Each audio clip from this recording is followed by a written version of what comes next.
Theodore was given a birthday present, an incredibly cute little chipmunk. This animal was a sacred creature that the mother brought for her son, especially from the temple.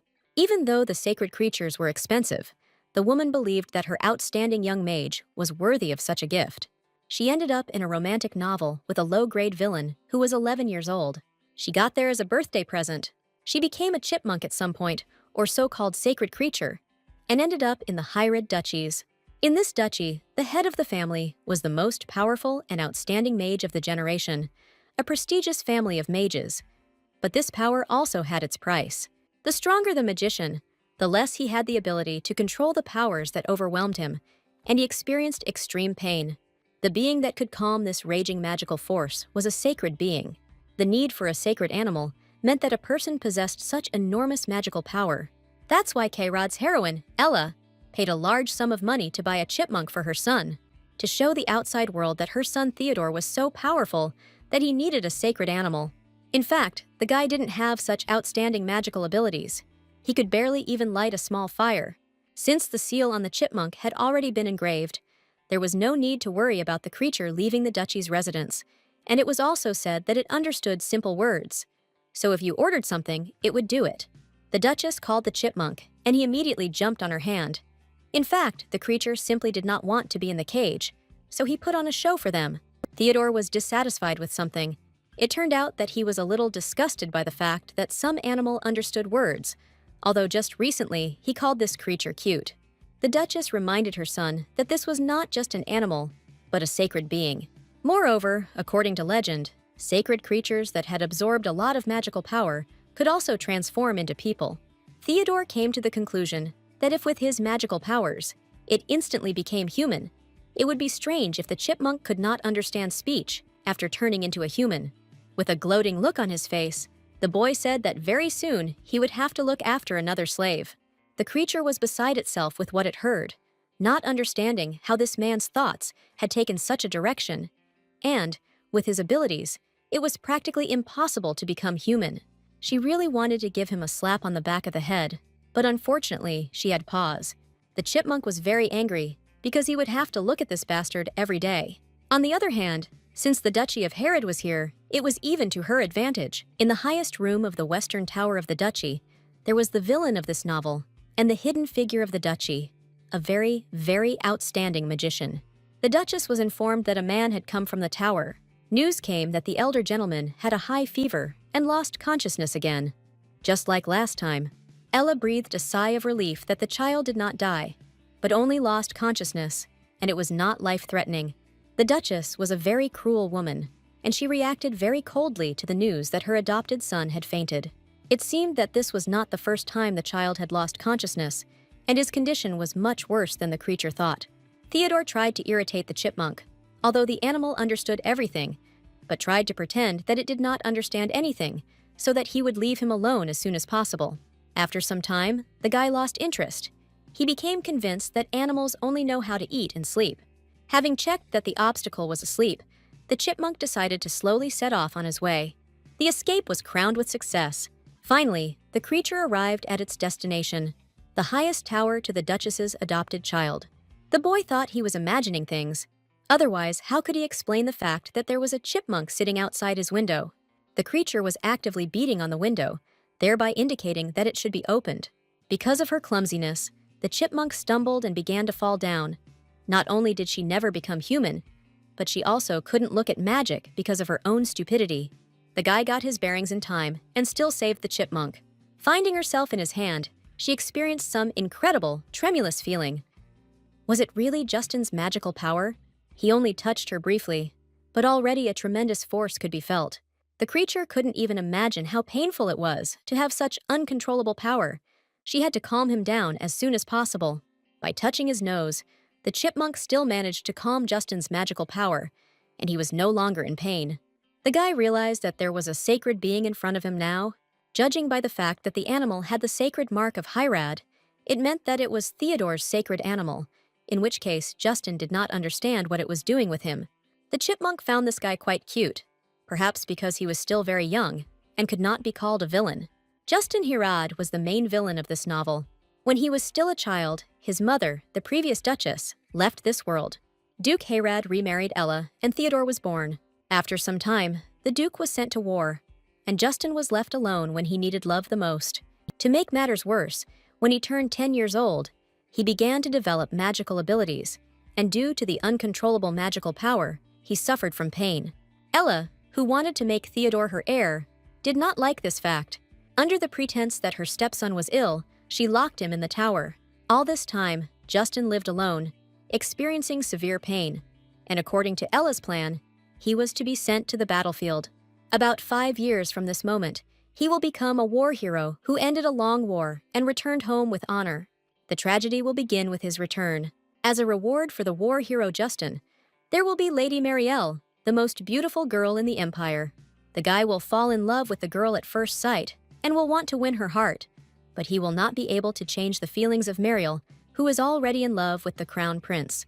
Justin, overcome with jealousy, will eventually try to do everything possible to separate them and will ultimately become the villain. The chipmunk couldn't believe how such a gentle and kind child could become the biggest villain in this world. Justin admitted that he felt really good when he touched the creature, so he asked it if he could pet it a little. Unlike Theodore, the guy was quite polite, so the creature immediately gave him permission. He had been alone in this tower for a very long time, and this was the first time someone had been with him for so long when he was so ill. Until recently, Justin was in great pain and loneliness, and every day he thought that it would be better if he had never been born into this world. Everything was like this until the chipmunk came to him. For the first time, thanks to this animal, the guy was not in pain or sadness. With sincerity in his eyes, he thanked the creature. The chipmunk had only one thought: to absorb the magical power and become a human as soon as possible. With hope in his voice, Justin asked if the creature could still come to him tomorrow. He didn't care if the chipmunk would calm him down, even if it just allowed him to pet it. Although the guy most of all just wanted to see it again.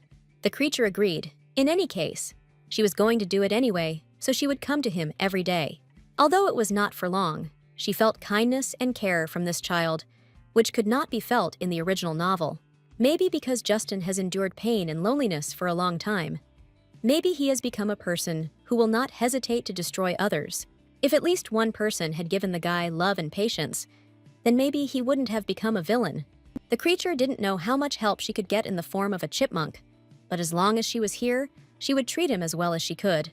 She will protect this innocent child. Justin accepted the nut that the chipmunk handed him with great gratitude.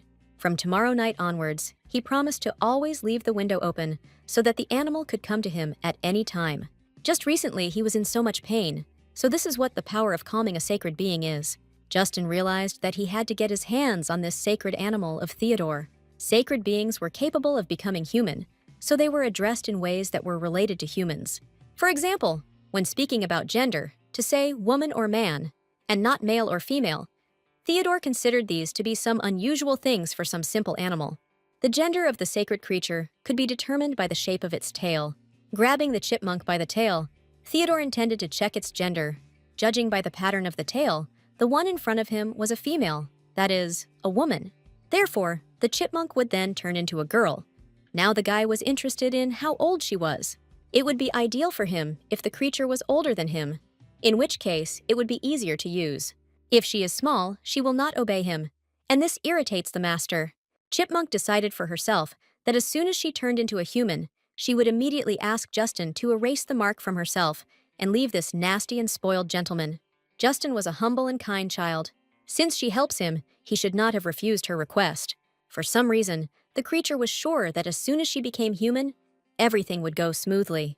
All that remained was to achieve this, and it was still unclear exactly how. She didn't know the exact conditions for becoming human, but if she continued to absorb Justin's magic, then at least some kind of clue would appear. Chipmunk wanted to become human as soon as possible and get rid of that idiot Theodore.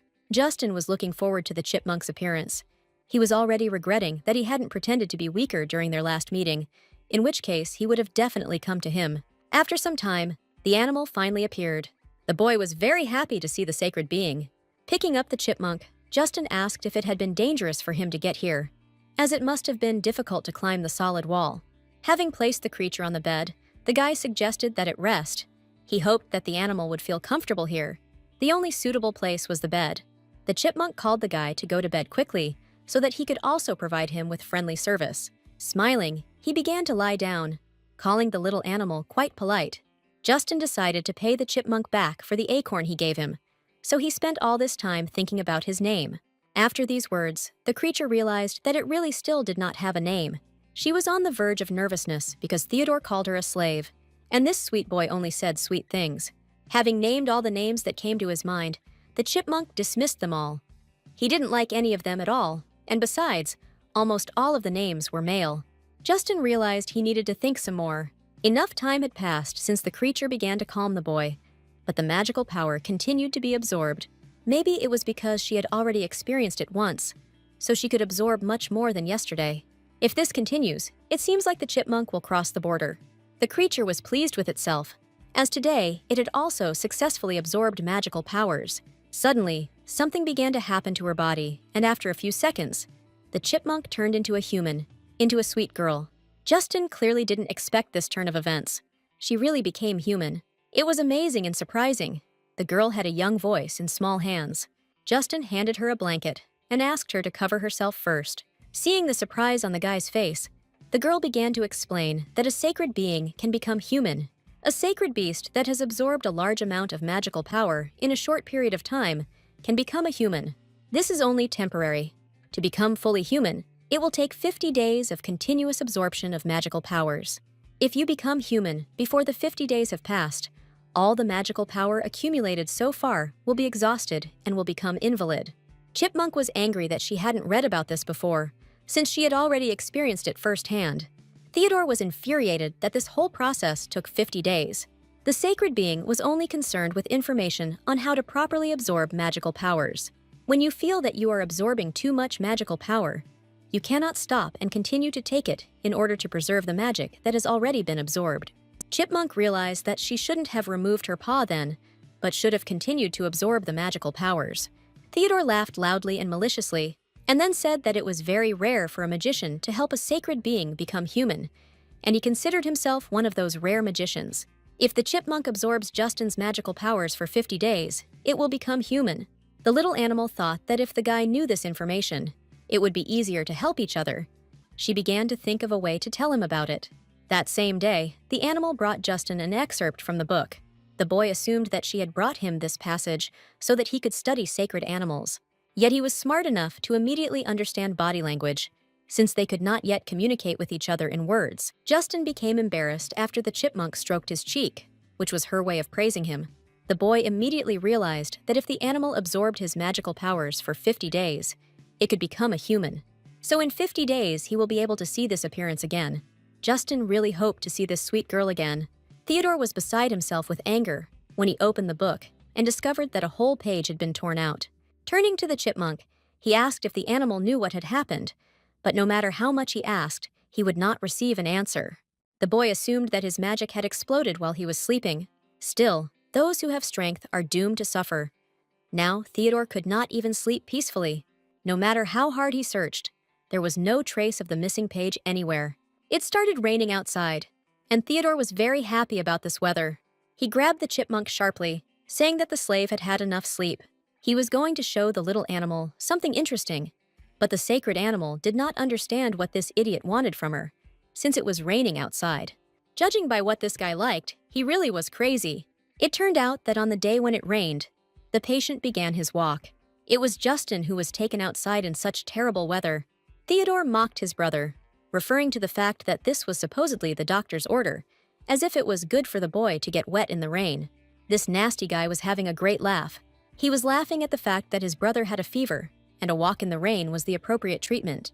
A child who was already suffering from magical powers was forced to follow such a charlatan method. It seemed like everyone in the duchy was truly out of their minds. Chipmunk wondered what to do. Justin looked so poor. Such walks will weaken his body even more. Throwing the sacred animal aside, Theodore prepared to go and help treat his unfortunate brother. Chipmunk knew that there was no talk of any help, only bullying of the guy. Now that Theodore was going down there, Justin would be bullied even more. So the little animal decided to quickly go and help him. She didn't know how many nuts she might need, but she had to collect as many as she could, even stuff them into her mouth. The sacred being knew that Justin was in dire need of her help right now. The Duchess noticed that her eldest son was in much better health than usual, With disbelief in her voice, she asked the doctor if the treatment was going as it should. The man apologized to the lady, saying that apparently Justin's health had improved a little over the past few days, but there was no need to worry about it. For the magician, hypothermia was a special medicine. Today, it was raining until the evening. If Justin receives treatment longer than usual, he will return to his previous state. The Duchess agreed with the doctor, considering him capable, and so she believed that he would take good care of Justin in the future. The stepson was like a thorn in the Duchess's side. When she learned that he had a talent for magic, her heart cooled. Ella wanted to get rid of the boy immediately. Unfortunately for her, she has had to keep the Duke's eldest son alive for several years now to prevent a scandal over his death.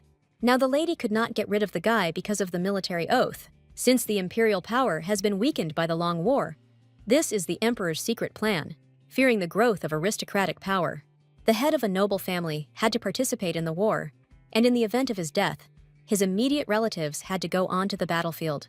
The Duchess could not send Theodore to such a terrible place, and she had no choice but to keep Justin alive as a replacement until the war was over. The lady believed that the guy should be grateful to her for her kindness, because thanks to it, he could live his miserable life. Justin was already tired of walking. He asked the maids to walk a little slower. They did not agree with him, because they still had a lot to go, and if they were late, there would be problems. The maids asked the master to follow the doctor's instructions more carefully. Up close, the situation looked more severe. Justin was in so much pain, but no one showed him the slightest sympathy. Chipmunk was very serious. In the original story, there was no one on the guy's side, but now she was ready to fight with him. The sacred animal threw nuts directly at the maids, hitting them in the eyes, and thus depriving them of the ability to see for some time. Noticing the nuts and acorns, Justin immediately realized whose handiwork it was. In the distance, he noticed a chipmunk, but did not understand what it was trying to tell him. Finally, he realized that this was a great opportunity to get rid of the servants. At that very second, he started running. The animal breathed a sigh of relief. She was pleased with herself and could not even imagine that she would hit the target right the first time, as if she had a talent for accuracy. Since Justin had returned to the tower calmly, it was time for the chipmunk to return too. Finally, Theodore appeared. He was very unhappy that his brother had disappeared somewhere, although he had brought a bucket of water with such difficulty. With their heads down, the maids began to make excuses that they had let the guy go and that he had gone into the tower. The Duchess approached her son and told him to stop behaving like that, but Theodore was unhappy that he had missed out on such entertainment. The lady pretended not to understand what kind of entertainment was being discussed, referring to the fact that her son had come to help his brother with his treatment. Smiling slyly, Ella asked her son not to be sad that he couldn't see his brother today. Important guests would arrive tomorrow, and then she would invite Justin. The Duchess was sure that Theodore would be happier meeting tomorrow's guests with his brother. Tomorrow, the Duchess and Duke Modeste's daughter were expected in the duchy. Chipmunk realized that they were talking about the main character of the novel. In the original, Justin meets Muriel after the war ends. So did the fact that the sacred being helped the guy today change anything? Since they hadn't managed to make fun of the boy today, they wanted to humiliate him even more tomorrow. They would make it look like he was a disgrace compared to Theodore. The Duchess asked her son to show his magical abilities tomorrow and bring his sacred animal at the same time. Perhaps because of the rain, Justin's condition was worse than usual, and he waited for the chipmunk to arrive, hoping that he would feel better. At first, he just wanted to use her. Once his magical power calmed down and he could use magic, the boy wanted to turn this damned duchy upside down. When he learned that the chipmunk, who wanted to become a human, needed his magical power, he even felt relieved. As long as their mutual interests coincide, that chipmunk will continue to come to him. So Justin had only a relationship with this sacred being in which they used each other, or so he thought. However, she was the first to step forward to help him. The guy was very grateful to the chipmunk that she came to him again, because thanks to her, he didn't get too wet and his body didn't hurt so much. For the first time in his life, he had someone on his side, someone he knew he could trust. Justin's magical power subsided, but his temperature did not drop. It was hard for him to be sick, and tomorrow they will humiliate him in front of strangers. The chipmunk thought, looking at the guy. If Justin shows himself to the people like this, it will be like advertising that Hyrod's eldest son is not capable of becoming the successor. In the end, as Ella wants, Theodore's position will only be strengthened, and the chipmunk will still have to watch it tomorrow. That bastard Theodore was even more disgusting today. He even made a mask to look good in front of Muriel. The little animal even thought about leaving marks on the bastard's face while he was sleeping. Since the face is smooth, the marks will look even more distinct. Justin was a little upset that the chipmunk was leaving so quickly, even though she had only just arrived. Since tomorrow would not be an easy day, she should have at least consoled the guy a little in advance by asking him to open his hands. The little animal jumped straight into his palms. Justin looked at it in surprise, not understanding what this could mean. The chipmunk tried to show him that he should not look at her, but stroke her, he would definitely like that. The animal's body was so warm and pleasant. Justin found himself thinking that it would be better if they were always together. He named the animal his chipmunk. The magicians, who were calmed by the sacred creatures, felt a strong possessive desire for the sacred animal. In the worst case, if they see a sacred animal with another magician, they can sometimes be overcome with an unbearable feeling of jealousy. In the morning, Theodore noticed that his slave was still in good shape today. In the morning, the chipmunk had been given a good bath, and a bow had been tied around his neck. Taking the little animal in his arms, the boy said that it was time to go slowly. Entering the dining room, he apologized for being late, citing the fact that he had been receiving comfort from a sacred being, as he had a slight headache due to magical powers. Theodore was very lucky that the chipmunk could not speak, which was the only reason his lie remained undetected. Muriel was an incredibly beautiful girl, truly, like the most beautiful girl in the world. The little animal was very interested in what Justin's reaction would be. He must have fallen in love at first sight with such a beauty. Chipmunk didn't understand what was happening, why the guy was looking so intently at her and not at the guest. Lady Marielle was delighted when she saw the sacred creature, as it was the first time she had seen such an animal. There were not many of them, so it was quite difficult to find them. Her mother was also surprised. In front of her sat a duke with such outstanding magic that even a sacred being was required. The lady drew attention to the resemblance of the duke's youngest son to his father, and Theodore replied with embarrassment that he was not yet good enough to be compared to his father. Only the chipmunk understood that if the Duchess had raised her son to be a swindler, he would have achieved greater success. Lady Mariel was eager to know how Theodore was receiving comfort from the sacred being. She heard that it happens through contact. The young gentleman pressed the chipmunk's forehead, showing that this touch was enough for his little animal. Theodore added that by receiving calm in this way, the pain disappears and he feels better. At that moment, the animal felt some vibrations. Justin's glass broke. Most likely the guy was very jealous of the animal, and his magic got out of control. The Duchess immediately began to justify this action, citing the fact that her stepson was ill and looked very bad now. But in such an important place, one must control oneself. Chipmunk thought it was strange that she had calmed Justin down yesterday, but for some reason, the magic was raging today.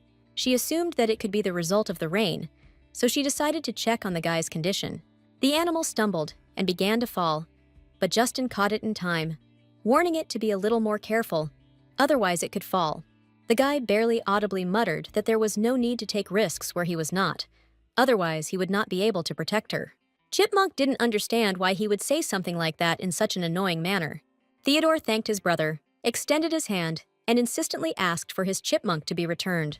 Looking his brother in the eyes, Justin asked if this was his creature, then what was its name? This question left the guy in a stupor. The elder brother explained to the younger that in front of important guests, he could not say whether this thing was his or not. But judging by the reaction, he still had not decided on the name of his sacred creature. At that moment, Theodore realized that all this time, he had been calling the chipmunk simply a slave, without even thinking about the fact that he should have a name. The brothers began to actively sort things out among themselves, but Lady Marielle interrupted them and offered her help. She was happy to come up with a name for the chipmunk, and besides, she thought he was very, very cute. Theodore immediately picked up on this idea, saying that if Milady came up with a name, it would be an honor for his chipmunk. The little animal considered this moment ideal for a change of scenery. To begin with, Mariel noticed the lush and very cute tail, dark, insanely beautiful eyes. After a few seconds, Milady suggested naming the animal Kylie. The girl's mother said that this name was very beautiful. The Duchess called Milady's abilities outstanding. Theodore immediately agreed with this name, referring to the fact that the chipmunk would like it. The little animal was not at all delighted with her name, considering it to be completely tasteless, but unfortunately, she could not object. Mariel greeted Kylie kindly by name, saying she was very pleased to meet her, then tied her gift to her paw. It was a gold thread. The chipmunk tried to show with her whole appearance that she was very grateful for such a wonderful gift. Theodore immediately called his sacred creature to him, adding at the end that she should return to her master. The guy didn't even realize that his little animal couldn't stand its owner. However, if she is naughty here, Theodore may start to take out his anger. Kylie ran up to the master. He immediately stroked her head, saying that she was smart and obeyed her master well, probably because she calmed him down and continued to communicate with him. Justin just sat silently, his head down. He was incredibly sad and offended. The girl knew that she shouldn't have sent that sacred creature. Her thoughts were interrupted by the gentleman, who received the report. The girl turned to him and immediately asked if the chipmunk that had been sold to the Duchy of Hirad really needed to be returned. This was indeed the case, since their experiment required that sacred creature. But the man did not understand why this particular chipmunk, since there are many other sacred creatures. The problem was that there would be no precise results, like on that particular creature. Besides, it's better to return it back, as there might be problems if the holy creature becomes human with the help of Herod's magic, because it can remember what happened during the experiments. The man tried to convince the girl not to worry about it. Before that, he checked everything thoroughly. The Duchess's donation was so great that he gave the animal to her because the magical power of Herod's second son was practically non-existent. The first son was still locked in the tower due to illness, so he had no chance to see the sacred being. The stranger believed. The temple always sold sacred beasts only to nobles who did not possess special magical powers, so that there would be no cases where a sacred creature became humanized. This time, there was also no big difference, but something still bothered the girl very much. She was sure that there was a possibility that the first son's magical power was quite decent, and it could not be ruled out that he might encounter the beast. What was more important in this experiment was that it was necessary to have exactly that chipmunk, so she demanded that it be returned as soon as possible. The man reluctantly agreed, although he believed that his partner had once again clung to him and was not listening to him at all, but he still promised to come up with a reason and try to return that sacred creature. Justin was so happy to see Kylie on his window again that he asked her to stop knocking every time. He confessed to her with absolute sincerity that he waited for her every time with great impatience. Indeed, his face always lit up when he saw Kylie. It had been over 40 days since the chipmunk had absorbed Justin's magical powers, and his complexion had obviously changed noticeably. At some point, he started to smell like soap. The guy felt a piercing gaze on him and asked the animal why she was looking at him so intently. Kylie was trying to show him that she was going to calm him down, and she needed his forehead to do it. Justin asked to start things off slowly today because he knew she would leave as soon as she calmed him down. The guy begged her to stay with him a little longer. Looking at him at such moments, Kylie realized that he was still a child in front of her. Justin noticed that the chipmunk liked to play with his hair. Indeed, they were very soft and pleasant to the touch. The guy noticed the golden thread that Milady had tied on. Kylie always carried it with her. Justin decided to voice his opinion, saying that the name Kylie did not suit her, but a more charming and cute name would suit her. So from now on, he began calling her Lily. The chipmunk didn't like this name either. However, she had already gotten used to the name Kylie, but if she gave up the name Lily, it might upset Justin. The guy thought this name was cuter and much brighter. Turning to Lily, he asked her if their meeting was a coincidence. At some point, it began to seem to him that their meeting was inevitable. Chipmunk couldn't say a word, but she had a goal to find Justin after coming to this world. So it's true that this meeting was not at all accidental. The fact that such a small and young Lily tried to protect him became a special and valuable event for the guy. So he promised her that he would give her much more gold later. He will give her many rooms and give her everything that Lily wants. Justin promised that he would make this sacred animal much happier than being with Theodore. The guy swore that he would protect her from now on. Lily knew he was a fool, because soon he would be taken to the battlefield. He would receive the calming potions developed by the temple, just by drinking it. The magical power would calm down. Chipmunk was sure that after such a potion, he would not even remember a sacred creature like her. At that moment, she will no longer be needed by him. Until that day came, for all the time she spent with Justin, Lily would always give it her all, she promised herself. The temple carriage drove up to the palace. The carriage was similar to the one used by high-ranking people. It turned out that the chief priest personally paid a visit to the Duchess. The man was sorry, but he said that the sacred creature given to young Master Theodore was found to have no ability to calm down. Therefore, That sacred being had to be returned to the temple. The priest immediately reassured the Duchess that no one else knew about this, since this was a question of public trust in the church, so he did not announce it. In that case, the lady said that the conversation was over. Since it was something that she did not want to be known, she decided to close the topic and not discuss it anymore. However, she told the priest that because of the pain caused by her son's magical powers, he would have to take other measures. The priest brought with him some substances that would help young Master Theodore. It was a medicine that was often bought by wizards who were unable to use sacred creatures. This medicine was also purchased by Duke Hayrad, who was currently at the front lines. Perhaps the medicine's effect was not as strong as that of the sacred creatures, but it wouldn't matter as long as there were rumors that the Duchess's son was such a powerful mage that he needed to use the medicine his father used. Now that the compensation had been paid, Mrs. Ella wanted to ask the priest for something. Acorns started flying in from somewhere and attacked them. During this time, her stepson entered the tower. Even when they called him, he did not return. Just in case, the Duchess decided to pull everything out by the roots. She heard that there was some kind of potion in the temple that could turn a person into a puppet without leaving any traces. Trouble came from where it was least expected. Lily heard that she had no ability to calm down. She knew perfectly well that the priest was lying in order to take her away, but this could not be a good omen. In the original novel, it was like she suddenly disappears.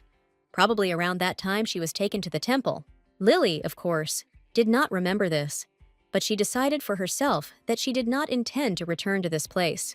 An even bigger problem was that Ella was going to harm Justin with the potion. This must be the same medicine that Justin got from the temple to get Muriel, a terrible medicine that turns people into dolls and makes them survive without their own will. Lily couldn't let that happen to the guy. Justin was extremely surprised when he saw a chipmunk in his room in broad daylight. But from her appearance, one could understand that some kind of emergency had occurred. She tried to explain to him that he had to erase her mark and that Ella was planning something bad, but the guy understood it as pain in the animal's chest and as if she wanted to kill him. Lily wondered what she should do, since he didn't understand everything she was showing with her body language. And besides, there was no time. As she thought, there was only one way out, but the chipmunk didn't really want to use it. But there was no choice. Justin stood there in bewilderment, not understanding why the little animal had turned into a human, since it hadn't even been 50 days. Lily asked the guy to concentrate. She didn't have time to explain at length. She told him that the temple wanted to take her away. The girl couldn't explain exactly what this meant. She only knew one thing, that the temple had suddenly declared that she had no ability to calm down, and that she needed to be returned back. It was very strange, so she needed to run away from this place as soon as possible. Lily begged Justin to erase her mark, because without it, she would not be able to leave Hirad. Since the guy was a descendant of this family, he could erase it. Bending down in front of the girl, he promised that he would erase this mark right now, since he could not allow her to die. As soon as he moved his hand, the mark disappeared. Lily was very happy that she could finally escape from here. The girl told Justin that his life was also in danger. She said that Ella wanted to give him a potion that turns people into puppets. This medicine was only active at warm temperatures. For some time, the boy had to eat only cold food and only cold bread. Lily warned him that if they brought him soup, he must definitely cool it. The girl then went on to say that after some time, he would go to the battlefield. And then for the first time, a potion for calming would be invented, and he would no longer have to worry about the pain from magical powers. Justin couldn't believe his ears, because the girl spent all the magic she had collected for him to tell him all this news and warn him. This innocent boy spoke kindly until the very end. Lily ran her hand through his hair and said that it was okay. She would somehow gather all that magic again so she could remain human forever. The girl warned Justin that he must remain safe and sound at all costs. Bowing his head before her, the guy promised that he would definitely survive here, because she gave him life. Before they could finish speaking, Lily turned into a chipmunk again. In the end, she spent all her magical powers, but she managed to say everything she wanted. Justin heard the sound of people's footsteps. Taking Lily in his arms, he said that she needed to run away from here as quickly as possible, otherwise she might be caught. The boy asked the chipmunk to climb a tree and hide from prying eyes. Pulling the golden thread tighter, he told her to be sure to keep it with her at all times. By this golden thread, he will recognize her. Also, Justin said that if she has nowhere to feed her magical powers, then she can return to him. Even if that place is a battlefield, he promised to protect her. Now, the guy asked Lily to leave quickly, and he himself was going to distract the uninvited guests. I stretched out my paws to the guy. The chipmunk thought that he was definitely not a villain because he had such a kind and beautiful heart. There was no more time for pleasantries. Lily immediately jumped out the window. She really didn't want to leave Justin in a place where no one was on his side, but she knew he would overcome these difficulties and be a wonderful person. Lily found out the true nature of him, which was beyond where he was only described as a villain, and it was a great fortune for her. Looking out the window, the guy did not see Lily there. She really had left. He felt incredibly sad, because he wanted to do so much for her. Justin heard a scream as they ordered her to find the chipmunk, because of the mark, she could not leave the mansion. The temple had been suspicious ever since they mistakenly sold the chipmunk to Theodore. If they had normal judgment skills, they would have immediately realized that his magical powers were nothing special. Therefore, Lily should never have been sent to such a place. One of the servants entered Justin's room and asked if he had by any chance seen the sacred creature of young Master Theodore, calling the little animal by the name of Kylie. The guy replied that he hadn't seen it, adding that the name Kylie was disgusting, but the man didn't believe him and decided to search the room just in case. It turned out that there was a reward for anyone who found the chipmunk, which is why the man was so eager to find it. Justin wondered what would happen if the animal was not found, but in that case, no one considered this option. The order was given to find it by any means necessary. The guy suggested to the man a solution to the situation. Find a dead chipmunk and bring it to him. To fool everyone into thinking it was the sacred creature, Justin would mark it with Hyrod's mark, and the man would say he found it dead after being bitten by a hunting dog. Even if the real creature is later discovered, the servant will simply claim that he does not know how it happened. The guy asked to bring him some food as a token of gratitude, like cold bread or something like that. Justin was very hungry. The man realized that the food brought to the tower was not very good. He went away to find the chipmunk and returned again with the animal. Justin decided to deceive the temple in this way for a while. Just now, for a moment, he hesitated. In fact, even if he left the seal as is, he wanted to keep Lily by his side. In this situation, her life turned out to be more important than his desires. If there was anything more important in the guy's life than his own safety, it was Lily. He knew that the girl was smart enough to escape well. If you think about it, from their first meeting, this was unusual, a cute and charming, but at the same time very smart and determined squirrel. From some point on, rather than calming down, Justin waited for her because he missed her. Every day he waited for the night. The guy was in so much pain that now he won't see her at night. Milady Mariel received another request for support, although everyone was going through a difficult time, but this amount was too large.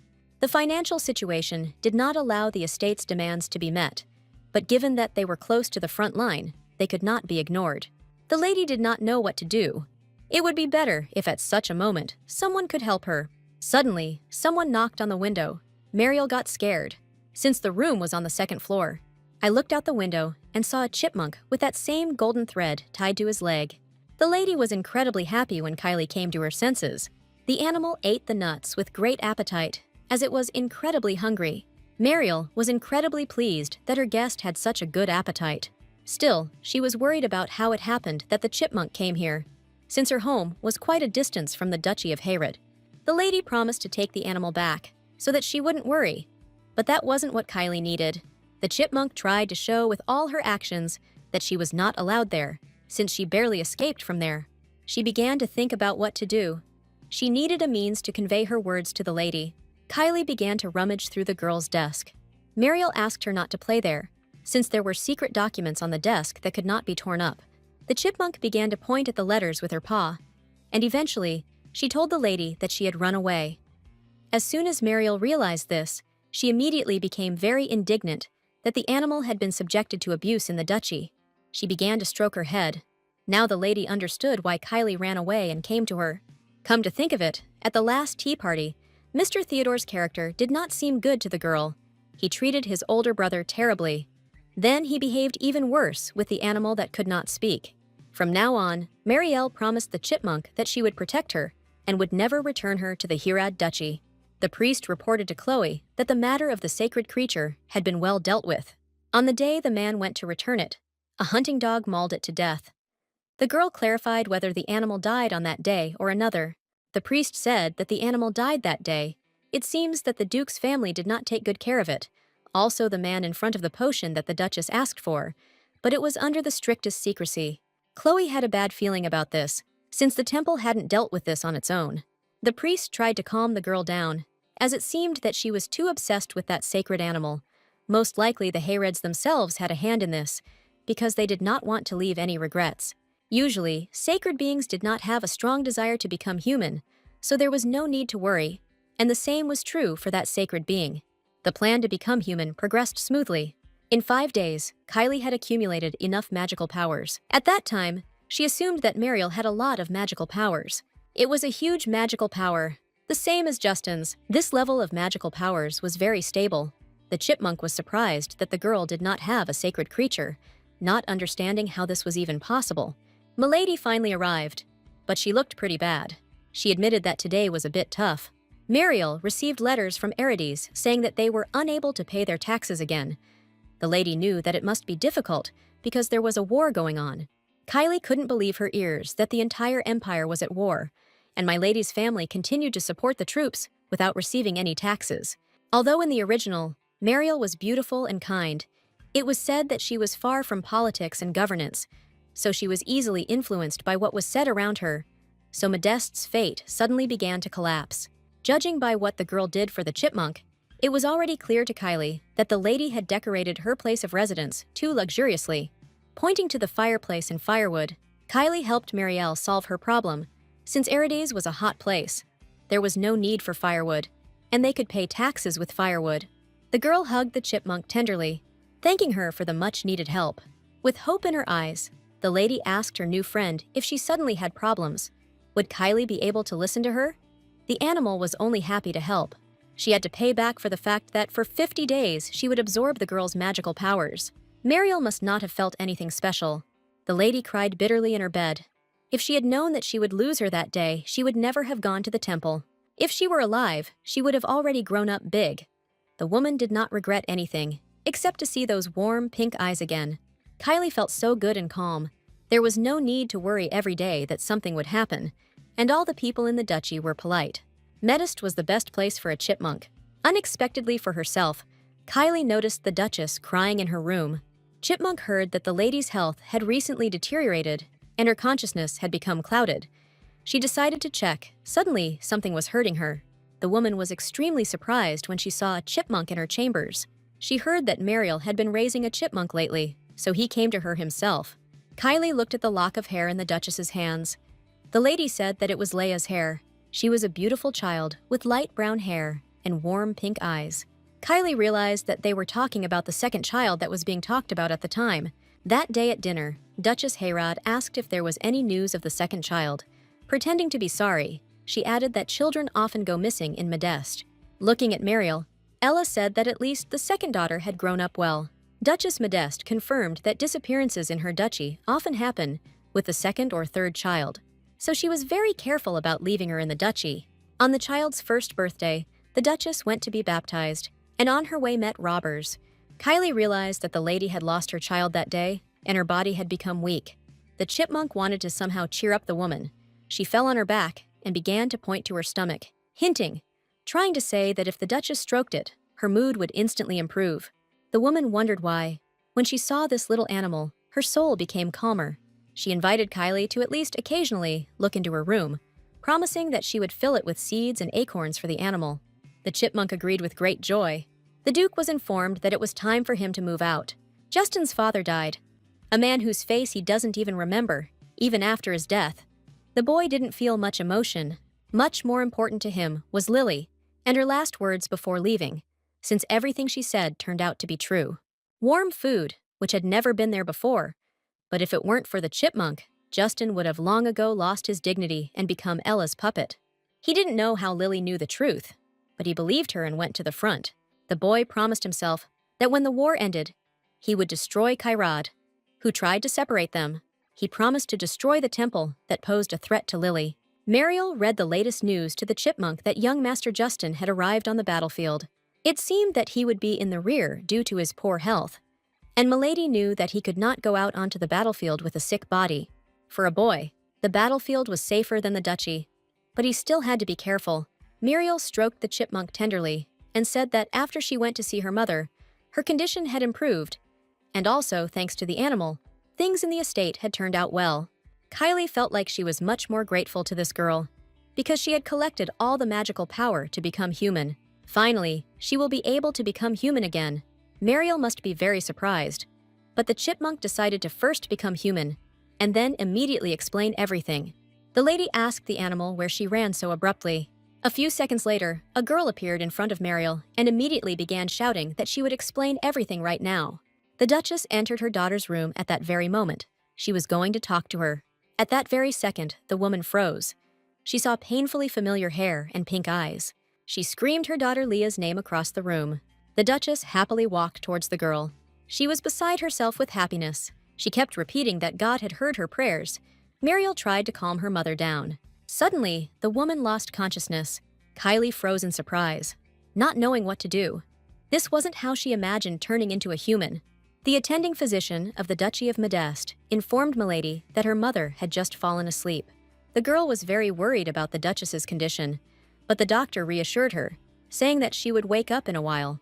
He supposed that the appearance of a man similar to the one she so longed for had caused the Duchess's consciousness to waver for a moment. It's all because she was always trying to find a second mistress. To begin with, the necessary measures were taken, but the doctor was worried about what might happen after the lady woke up. If that girl is not around, she will again think that she has lost her daughter, and the situation may get worse. The doctor believed that mental and physical stability was very important at such a time, so he suggested leaving Kylie in the mansion for the sake of Madame. With that, he took his leave. Muriel started the conversation first, apologizing to Kylie. She asked if the girl was very scared. It turned out that her little sister also had brown hair and pink eyes, just like Kylie, and it seemed that for a moment, her mother was deluded. The girl immediately began to apologize to the lady for frightening her so much. Muriel kept her eyes on the girl. She immediately realized that she had become human. It turned out that after that dinner at the duchy, she began to read books about sacred creatures. The only thing Muriel couldn't understand was where Kylie got her magical powers from. Because to become human, you need to absorb magic for more than 50 days. The sacred being had to tell that all this time, she had been absorbing the magical powers of the lady. Such news greatly surprised the lady. She was surprised because she didn't use anything like magic at all, but Kylie didn't know any details either. The only thing she knew was that Milady had amazing magical powers, and she had been absorbing them for 50 days.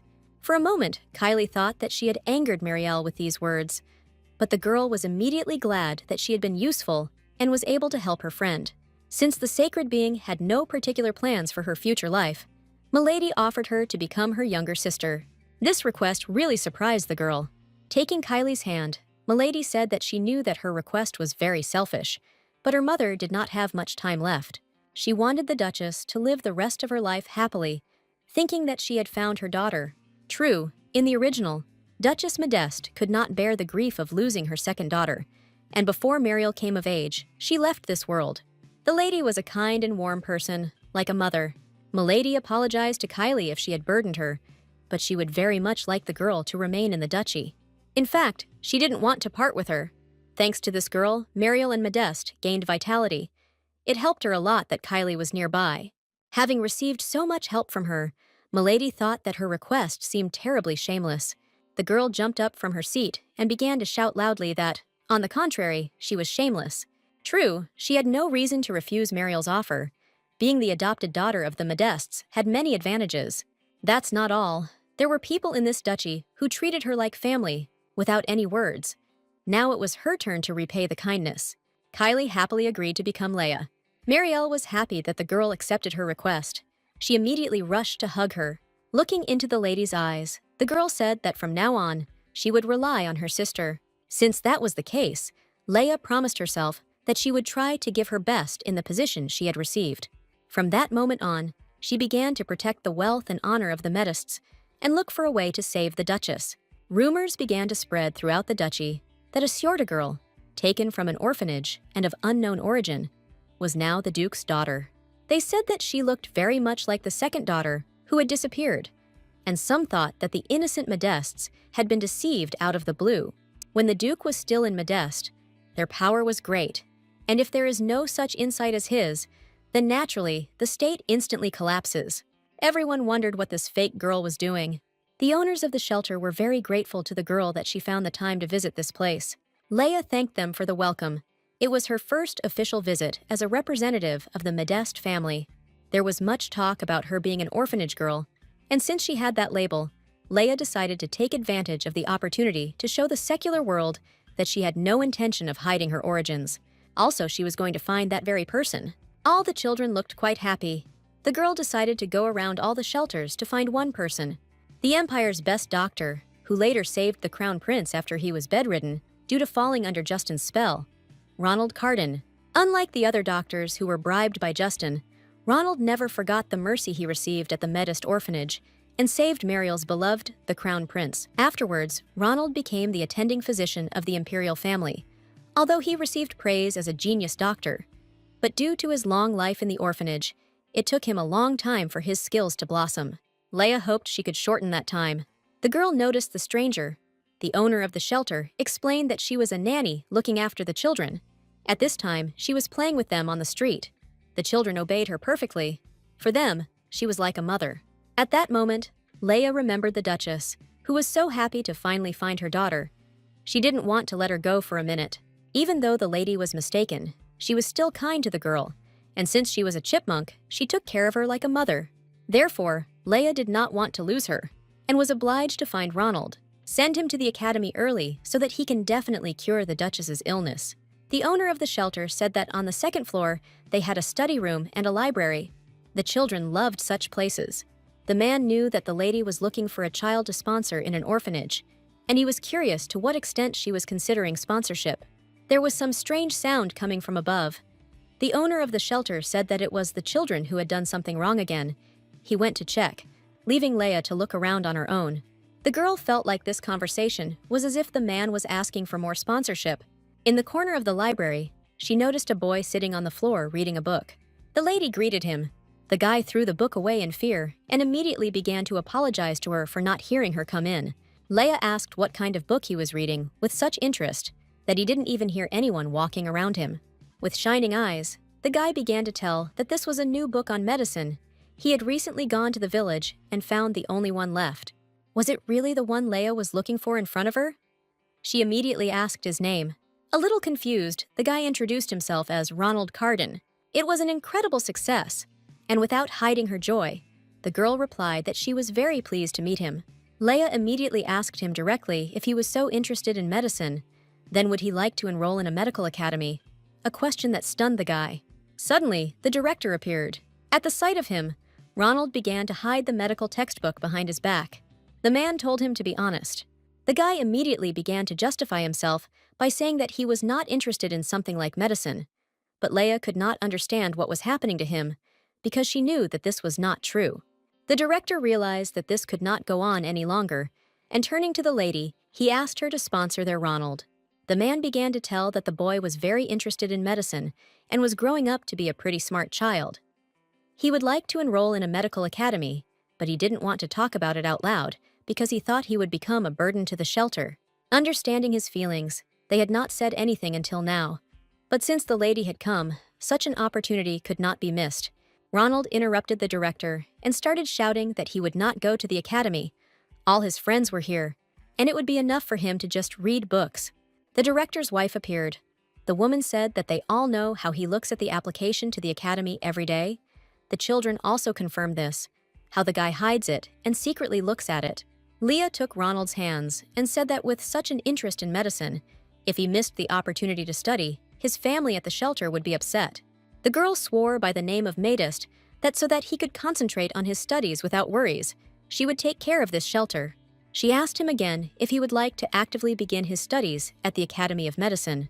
The director supported the boy in every possible way so that he could go to school and not worry about anything. Ronald was incredibly grateful to everyone, promising that he would definitely become a good doctor. Leia had successfully found a boyfriend. All that was left to do was to get the shelter paperwork and sponsor list in order to report to her sister tomorrow. If you think about it, when she was a sacred animal, she was preparing to meet Justin at this hour. The girl kept wondering how the guy was doing, if everything was okay with him. The Duke often collected acorns and nuts. but no one understood why he always put them on the nearest stump. It turned out that in this way he was calling the chipmunks, in the hope of finding the one. No matter how many times his colleagues saw such a happy expression on the Duke's face, they still couldn't get used to it. Justin remembered that he had been called because food was being distributed, and they had to return to their seats. There wasn't a day that went by that he didn't stop thinking about Lily and whether she was doing well. When sunset began, he thought of her, because that was the time when the chipmunk was supposed to come running to him at night. When the war was over, Justin promised that he would find her again and make her human. For some reason, he was sure that when she became human, she would have no family and no place to go. So the only person for her would be him. In Justin's ideal plan then, he and Lily were supposed to become each other's only family. The girl was glad that Ronald was now going to the academy, and the guy was very grateful to her for this opportunity. He assured Leia that she need not worry about the Duchess's illness, which she had mentioned earlier, as he would study hard and cure her. Ronald also thanked her for what she had done for the shelter. Everyone was happy that funding had increased, and a library was being built nearby. Thanks should be given to Muriel, who, after reviewing the report, took such measures. Henceforth, Medist will provide support to the shelter, so the guy could be calm. So Leia decided that she would handle things behind the scenes, and her sister would complete them successfully. In the original, after Medest fell, the Crown Prince did save Muriel, but rather than just hoping for love alone, it's better for her to have everything. In this case, the girl will have many ways to find her happiness. Ronald wondered if the lady would leave immediately after bringing him to the academy. Leia confirmed this, as her sister's birthday was coming soon, so she had to do so. Here the girl realized that all her relatives would come to the birthday party, and that meant Muriel's uncle too. He was the only advisor to his niece, but for some reason he passed away early. Apparently the cause of death was poisoning. Leia decided to ask Ronald how much he knew about poisons. The thought suddenly occurred to her that if her mother had been poisoned after all, the temple was responsible for poisonous medicines and was strict about their distribution. No matter who the doctor was, he could not have a lethal dose of poison. Unless, of course, the poisoning occurs over a long period of time. Muriel happily ran out to greet her uncle. The gentleman arrived a week earlier. The girl was sure that her mother would be glad of his visit. The man asked his niece why she ran out, since this wasn't his first time coming here and he could go inside himself. Milady hoped that he was so glad to meet her. That's why he said so.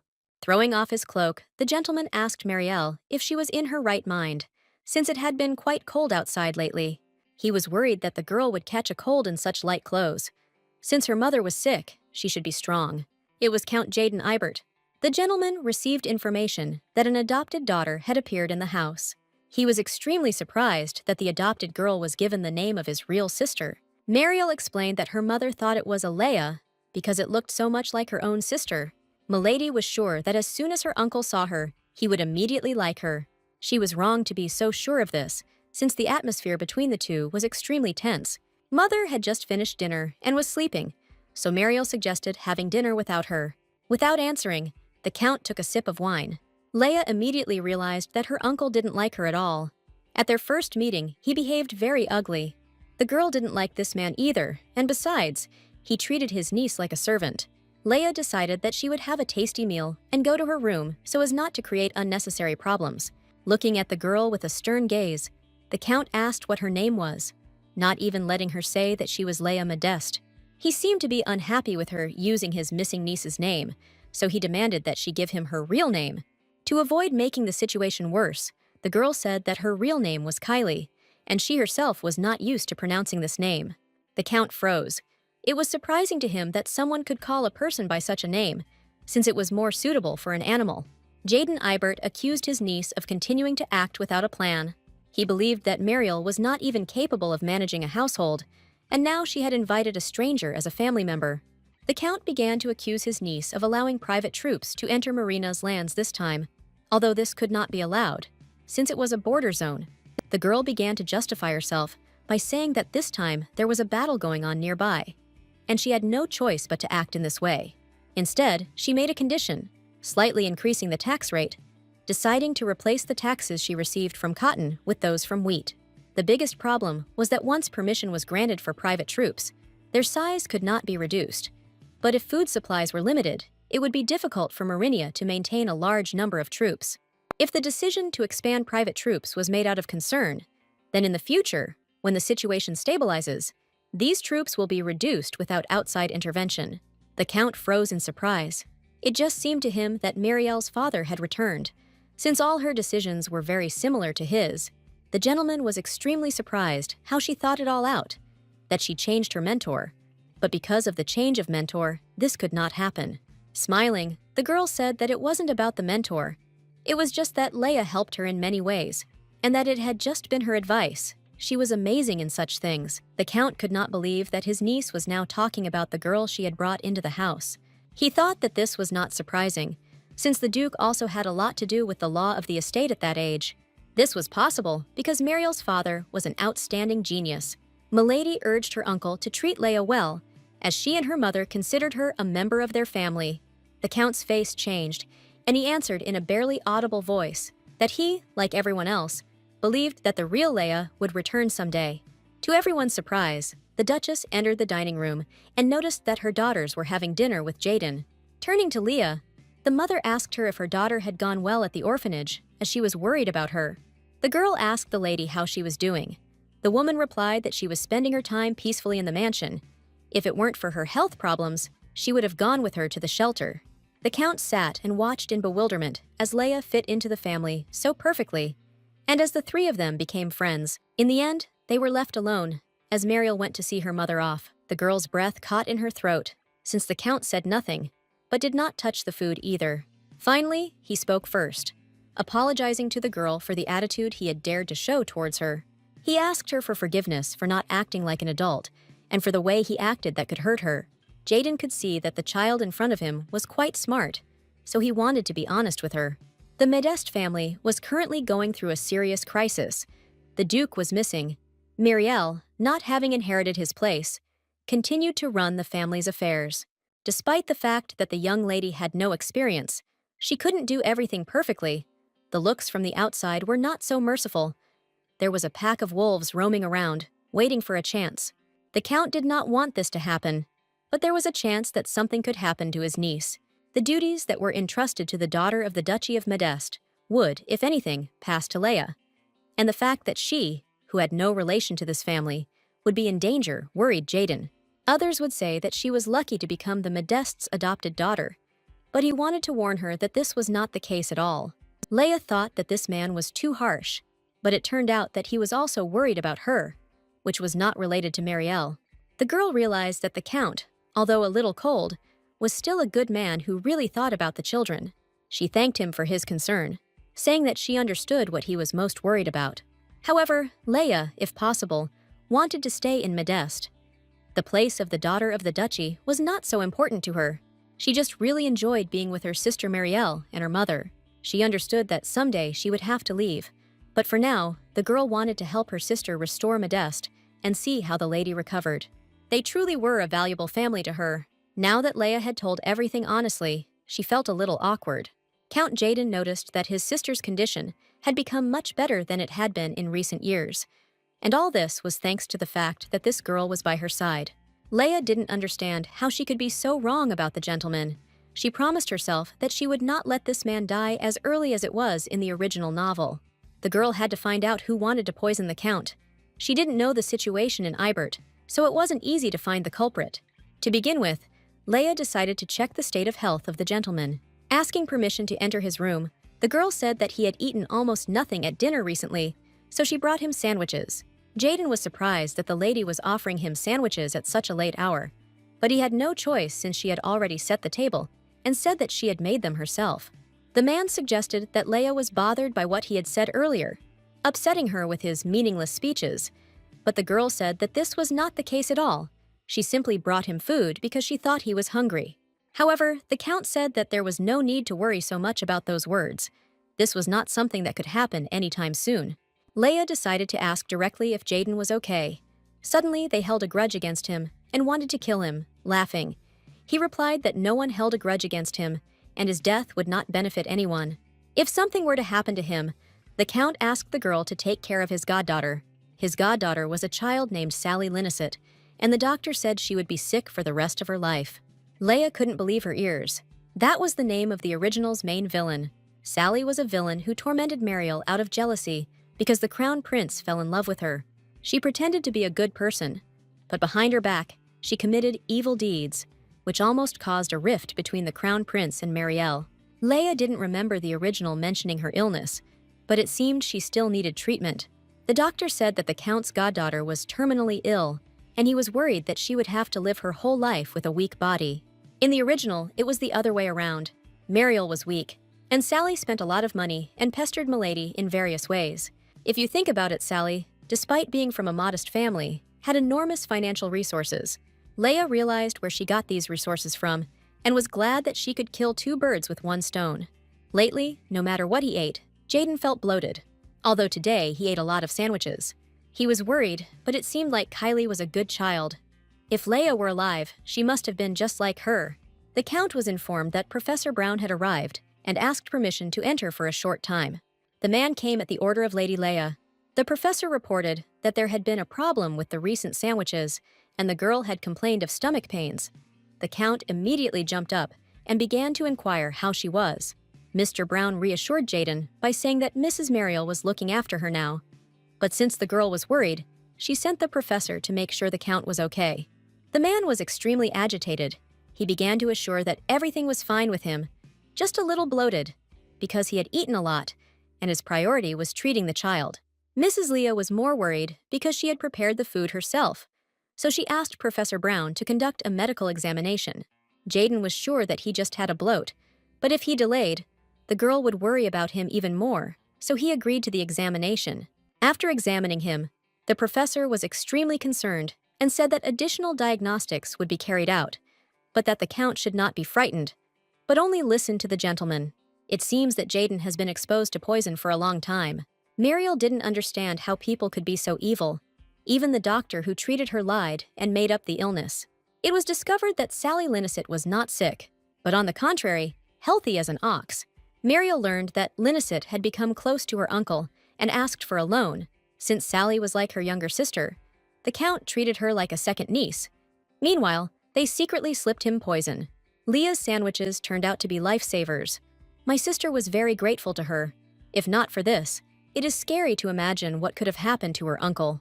When the girl was seeing Ronald off to the academy, he told her that the poison was not excreted, but accumulated in the body, and if more than a certain amount accumulated, it could lead to death. In addition, the chances of detection are low, because the toxic reaction does not immediately appear during the examination. But this method is not often used because the poison is difficult to obtain and the poisoning lasts for a long time. There was only one way to know if a person had been poisoned. There was a herb that only grew in the south. When a poisoned person ate this herb, a reaction occurred. But you had to get tested half a day before. That's why Leia put that herb in the sandwiches. She was very worried that the Count would refuse the examination. Mariel told her sister that her uncle had settled all the affairs at home and was returning to thank his savior. And besides, he wanted to take her somewhere. The girl really hoped that the place where they wanted to take her was not a prison. They went down with the Count into some kind of basement, in which there was practically no lighting, so it was difficult to understand what kind of place it was. Jaden brought Leia to the place where the portraits of the past heads of the Medest family were kept. Pointing to one of the portraits, the man said that this man was the current Duke of Medest, Oscar Medest. Traditionally, the Medests were called warriors. Now that Leia came to this place, she believed it. The Count's son-in-law was truly a man to be emulated, and he followed and respected him as a brother. Maybe that's why, when something important happens, he comes here out of habit. Today, Count Jaden wanted to promise his respected son-in-law that he would not forget Leia's kindness, because if it were not for her, he would have died from poisoning. The lady began to justify herself by saying that she had no merit in this, since it all happened by accident. Mariel didn't know it, but when they went to the temple to baptize Leia, the person accompanying them was Count Jaden. His sister insisted to the end that she would not baptize, said that she would leave the girl in the private house, but the gentleman asked to take her. After the attack, when he came to, the girl was gone. Perhaps the Count knew that the Linacet family was suspicious in many ways. Because of his feelings of guilt towards Sally, whom he considered a replacement for Leah, he turned a blind eye to everything. If it weren't for my lady, he would still be in the past, and wouldn't know what was so important to him. Count Jaden was very grateful to Leia, from the sandwich and the diagnostics that day, because she thought of him as a family member. Everything turned out for the best. The gentleman promised that he would not make the same mistakes in the past again, and would do everything in his power for his second niece, who was standing right in front of him. Leia felt very confident at that moment, because now she had such a wise ally. Having finished the conversation, the Count suggested that his niece go upstairs. It was a little cold in the basement. Leia paused for a moment, noticing that there were many paintings of animals in the hallway. It turned out that there is a legend that the ancestors of the Medests were beastmen. Since Jaden wasn't Medest, he didn't know the details, but he advised his niece to ask Mariel about it. Something irreparable happened at the front line. The escape route was blocked by the enemy. It seemed that this was the end. Suddenly, a blue beam appeared in the sky. It was none other than the powerful magician Justin. He thought he was going to die, so he decided to try it. Thank God it worked. The magical power was distorted, so it could no longer be used, as it was dangerous. The Duke was fine. He ordered the front line to be pushed back, and everyone to reorganize their units, as wild animals could come down from the mountains. One of the knights did not understand why they couldn't just leave the animals alive, since they were not guilty of anything. Since Duke Modeste disappeared, it is better not to touch animals. There were many soldiers who saw how the Duke became a tiger. The knight tried to convince the Duke that he was telling the truth. Of course, it sounded absurd that a man could turn into an animal. Justin smiled faintly and said to pretend that this conversation had never happened. He knew better than anyone that there was nothing absurd about it. After all, he personally saw with his own eyes how the chipmunk turned into a very cute child. For some reason, the Duke thought that if Lily saw him now, she would probably start bragging that thanks to her, he was able to use so much magic. In that case, he told her that he would repay her by being by her side all her life. Muriel called her sister excitedly. She had news, as a telegram had just arrived. It was the long-awaited telegram that the war was over. Leah asked Ronald how her mother was doing. The doctor told her not to worry, as the Duchess was feeling much better. The dosage of the medicine was reduced, but the effect was not bad. The lady thanked Ronald. Thanks to him, her body became so light. He promised that in future, as the attending physician, he would do everything in his power, and that the lady should trust him. It's been 5 years since Leia met Ronald. The boy, whose medical talent blossomed at the academy, was recognized as a brilliant doctor, awarded by the imperial family and the title of Viscount. He was begged to take a scientific or professorial position at the academy, but he chose Modeste. Ronald flatly refused all requests, and since last month became the new doctor at Modeste, thanks to which Professor Brown went on his desired retirement. Leah noticed that her mother's condition had improved significantly recently. The girl thanked Ronald for coming to them in Modeste. She was counting on him in the future. The gentleman asked the lady not to say that, because he was able to become a doctor only thanks to her. On the contrary, he was grateful that the Medest family allowed him to repay their favor. Ronald became a doctor at an early age, and his mother recovered faster. Leia was sure that she was very good at changing the original story. The Duchess was worried because Muriel was supposed to arrive around this time, but no news came, and she was worried that something might have happened. Ronald said that he had seen the girl recently, but she was a little pale. She said she wasn't in any pain, but it seemed like Muriel had her hands full. Leah found her sister reading newspapers again. She was pleased to see that everyone was happy about the end of the war. Milady felt very good in her soul because the long-awaited peace had finally come. As Leia thought, the war was over, but Marielle's soul was uneasy. Initially, Milady followed the military oath and was destined to follow in the footsteps of the missing Duke Modeste. However, the imperial family feared the threat of the Modeste line disappearing. Instead of conscription into the army, she made marriage to a war hero a condition, so Mariel was able to stay in the capital and do the Duke's work. Now the war is over, a hero has appeared. A hero has appeared who has made a significant contribution to the end of the war. Thanks to a tranquility potion created by the temple, the great mage, Justin Hyrod, was awakened. If Mariel didn't have another person in her heart, there wouldn't be any problems. Milady was already in love with the crown prince. Leia asked her sister if her recent condition was due to the upcoming engagement to a war hero, or if there was something else. Looking down, Mariel said her sister was right. She had known for a long time that this marriage was her duty. She tried very hard not to have feelings for His Highness. In the end, the girl was left with the feeling that she was just a problem for everyone. As a duke's daughter who had postponed her enlistment, she couldn't even truly rejoice at the end of the war, which made Mariel feel pathetic. Milady apologized to her sister for saying such things when she should be happy that the war was over. In Leia's memory, Justin was far from becoming a villain. The fact remains that Mariel must marry someone she does not love, a marriage that would bury the man she loved. Mariel, Justin, and the Crown Prince were doomed to suffer. What was more important to Leia was that she wanted to keep her sister happy.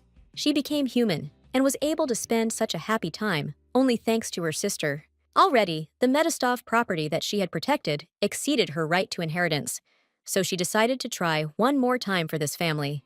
Leia asked her sister if the promise with the imperial family was that the war hero and the Medistov daughter would marry, and if that was true.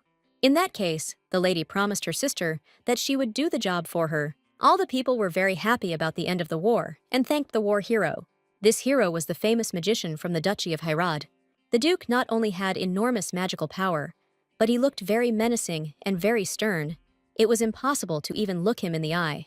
The girls believed that the hero was very young and so handsome that one could be hypnotized just by looking at him, and since he was a war hero, he would definitely become the Duke of Hirad.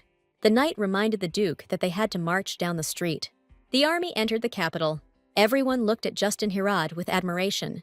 People whispered among themselves that they were seeing such a handsome man for the first time. The boy with the chipmunk on his shoulder looked at the hero without taking his eyes off him. The Duke noticed him, or rather the chipmunk on his shoulder. With one wave of his hand, he sent the boy an acorn for his pet. Justin was known to take good care of animals, even on the battlefield, particularly chipmunks and acorn trees. Nobody understood how a man with such a cold face could love animals. This made the war hero seem even more amazing. From that moment on, Leia made the decision to prevent her sister's marriage to the war hero. Mariel believed that this was impossible, because if it happened, the Emperor would consider it a violation of the agreement. Her sister understood what was bothering her.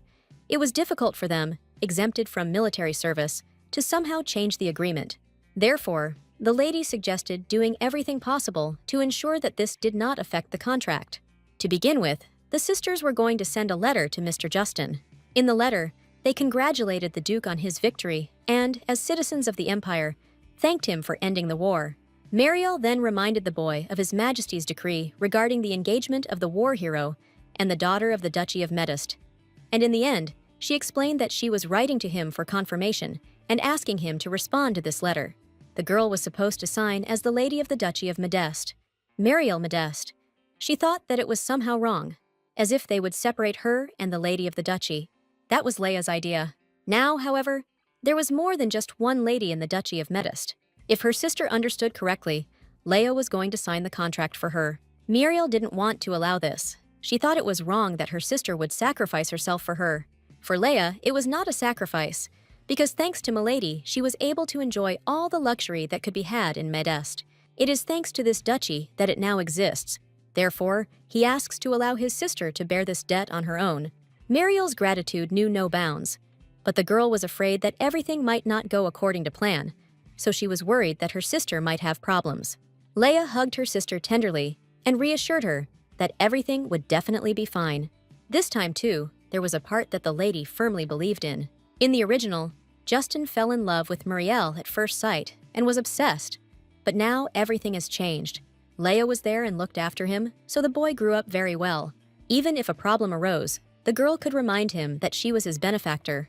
Now, when Justin receives the letter, he should respond to it within a week. Leia hoped that after this they would be able to meet. She really wanted to see him sooner. She was incredibly curious about what the guy had become. Justin held the acorn in his hands and thought about Lily, where she was now and what she was doing. He didn't know where to start looking for her. The Duke was informed that, on his orders, the knights had locked the Duchess and Theodore in the basement, and the Lord had also given orders to catch all the escaped servants. Justin was handed a letter that came from Medest. After reading the letter, he immediately squeezed it in his hand in anger. The knight was frightened, not understanding what could have been there that had so angered the master. The Duke considered the contents of this message to be of no value, considering the wedding to be complete nonsense. His assistant believed that the master should still give an answer in order to take control of the secular circle, and should not be at odds with the Medists. Justin didn't understand what the point of taking control of them was. All he wanted was to live happily ever after with his beloved girl.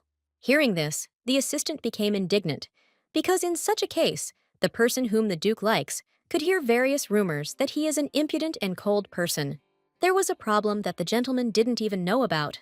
Lily might misunderstand when she finds out that he is related to Modeste. The Duke decided that he would go to Modeste the next day. Judging by the fact that they are already sending such letters, it seems that they really want to get engaged to him. To prevent this from happening, Justin decided to immediately ask to break off the engagement. Leia came to the hall with the portraits of all the dukes again. After she learned about this place, she comes here when she has a lot of thoughts. It was quiet in this place, and one could put one's thoughts in order. And somehow it was calm when everyone was so silent and listening to her. The girl began to talk to the portrait of the Duke, telling him that the war was finally over. The Empire won. Everyone was very happy about it, and various secular gatherings began to appear again. Leia admitted that, in fact, ending the war was a problem for her because the temple would resume its activities again. She never forgot how suspicious the temple was. They even lied about her not having calming skills, but for some reason, they wanted to bring her back. When Mariel said that the Modeste's ancestors were sacred beings, Leia thought that it sounded like a legend that every family had. The girl did not find any other information in the family library. However, the legend of the Modeste beasts, the disappearance of children, and the fact that the sacred creatures were in charge of the temple, it always seemed to her that something was hiding behind the walls of the temple. Maybe Leia was wrong to think about it, but she decided that nothing bad would happen if she found out more about it. The lady was informed that the attending doctor had arrived, and she had to go upstairs. Before leaving, she again turned to Duke Modeste and asked for support. Mariel was extremely excited when she heard that Mr. Justin had arrived. Therefore, the maid told him to first notify of his arrival, and then come to the mansion. However, the Duke insisted that they meet right now. Mariel didn't know what to do. She assumed that the gentleman wanted to marry her so much, since he was rushing in here so hastily. Milady panicked greatly, but she really hoped that the Duke had not fallen in love with her on their first meeting. At least, he did not seem like the type to fall in love so quickly. The girl wanted to tell Leia everything right then and there, but she remembered that her sister and Ronald were visiting their mother. The examination began not so long ago. If suddenly she calls her sister, then Mother will worry. In that case, Mariel decided to appear before the war hero herself. The maid conveyed to Milady a message from Madame Leia. It turns out that she heard from the butler that Sir Justin had arrived, and she asked to delay, saying that she would come as soon as possible, if possible. In the end, Leia wrote that even if she had to tell the truth to the Duke, let Mariel tell it. Ronald told the lady that she had helped a lot in today's treatment. He invited Leia to have tea with him if she had time. But the girl apologized to him, saying that a guest had arrived, so she had to go there right away. However, the doctor noticed that the lady had turned sharply pale. After these words, an idea came to Leia's mind. She asked Ronald if there was a medicine that would make the complexion pale. Seeing the bewilderment on the Viscount's face, she explained that there was a person in front of whom it was boring to look more unhappy. When Ronald realized what the lady needed the medicine for, he immediately took out his suitcase and said with a happy face that such a drug exists. This medicine, which causes the body's magical energy to flow in the opposite direction, causing a rapid deterioration in complexion, was not yet on the market. But since Ronald himself had developed it, its effectiveness and safety were guaranteed. Leia was very surprised, not even having any idea why the doctor would develop such a thing. It turned out that if Ronald had been threatened into staying at the academy, he would have been planning to drink it and leave under the pretext of treatment. He personally conducted clinical studies, so the lady did not have to worry. After drinking the contents of the test tube immediately, Leia noted that the taste of the medicine was not so bad. The lady's head was spinning and she almost fell, but she held on to Ronald in time. The doctor was surprised that the effect of the medicine manifested itself so quickly. The Viscount led Milady almost to her destination. She was still pale. It seemed the effect was too strong. The doctor had to check her condition.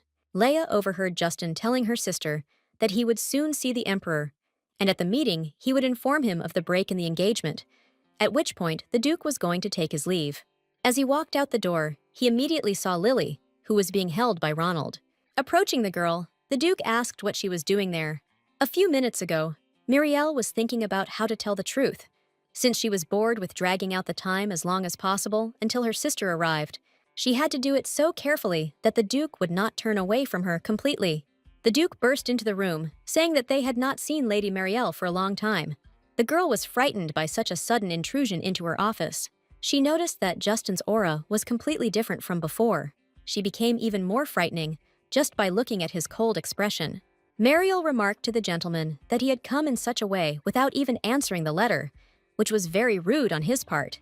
Justin didn't even apologize for such an act, but only said that this was a very correct assessment of his actions. Coming closer to her, the Duke said that he understood perfectly well that Milady did not want to miss out on a war hero and the heir to the Hayred family, which had a deep history, but he was not going to adjust to her. The gentleman spoke quite briefly, expressing his desire to break off the engagement. Justin acted so cold and arrogant on purpose, so that Mariel could not bear to call off the engagement. He added that his decision would be unchanged. All that Milady managed to say was that she also wanted to break off this engagement. In that case, he suggested that she immediately write a certificate of separation. The Duke was about to write that Justin Hirad and Lady Modeste were annulling their engagement in accordance with the imperial decree. Mariel didn't understand what was going on at all. This was, of course, the result they wanted. But Leia had said that Hayred wouldn't let the Modeste family go so easily because he had little influence in politics. Milady assumed that she had missed something and therefore decided to stall for time first. The girl began to tell that she had a younger sister, Leia. She was also Lady Modeste, and they could make an agreement only when she came. Justin had no intention of waiting for anyone, once again explaining that he had no intention of getting involved with the Modestes. In any case, it will only be burdensome and inconvenient for him. Mariel didn't understand what exactly would be burdensome and inconvenient for him, since he hadn't even met their Leia yet. In that case, my lady suggested adding a clause so that their agreement would not be cancelled. The Duke also asked that Mariel be recorded as Lady Modeste, as was originally in the decree, as he had no intention of contacting any of the sisters. Milady told the Duke that although he was a very rude man, she hoped he would be responsible for his words, and she believed that he would not speak differently later. Justin confidently stated that he never changes his words, so she has nothing to worry about. He was soon going to see the Emperor and tell him about the broken engagement. The Duke could not have imagined that his affairs would be resolved so quickly. Now he could actively begin searching for Lily. Seeing her in the hallway, he couldn't believe that this was reality, and he also couldn't understand how the girl ended up in this family. Mariel ran out of the office to tell her sister that the engagement story had ended well. Leah turned to Ronald and said that she was completely fine now. At that moment, Justin realized that the sister that Milady was talking about was Lily.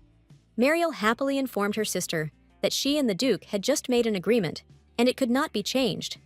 They had signed it. The lady could not be stopped. She was very inspired. She called the gentleman's character terrible, but he convinced her that he did not change his words. Milady thanked Duke Hirad for his courageous decision.